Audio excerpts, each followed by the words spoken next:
Hello అండి. ఎంతమంది కొల్హాపూర్ మహాలక్ష్మి అమ్మవారి గుడికి వెళ్ళారు మహారాష్ట్ర? నేనైతే ఫస్ట్ టైం వెళ్ళాను అమావాస్య రోజున. ఇక్కడ అమావాస్యకి వెళ్ళే వాళ్ళు చాలా మంది ఉంటారనమాట. ఇది వచ్చేసి మెయిన్ టెంపుల్. అయితే అమ్మవారు వచ్చి ఇక్కడ అలిగి కూర్చున్నారంట. దానికి ఒక స్టోరీ ఉంది, చెప్తాను. ఇంకా దర్శనానికి వెళ్తున్నాం కదా అని అలాగే చీర, తాంబూలం, పసుపు, కుంకుమ, గాజులు, పువ్వులు సమర్పిద్దామని అనుకున్నాము. ఇదిగోండి మెయిన్ గర్భగుడిలో అమ్మవారు. నా సబ్స్క్రైబర్స్ అందరూ చూస్తారు అని ఇలా ఒక చిన్న వీడియో తీసానమాట. నేను ఫస్ట్ టైం వెళ్ళాను అమావాస్య రోజున. అయితే నేను అనుకున్న కోరిక అనేది నాకు సాయంత్రం పాటికే నాకు అమ్మవారు ఇచ్చేసారనమాట అండి. ఇలా అయితే నేను ప్రతిసారి వెళ్దామని అనుకుంటున్నాను అనమాట.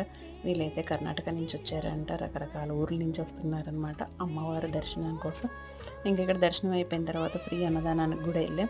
అయితే నెక్స్ట్ మంత్ కూడా వెళ్దాం అనుకుంటున్నాను. అప్పుడు అమ్మవారి స్టోరీ ఏంటో తెలుసుకొని మీ అందరికీ చెప్తాను.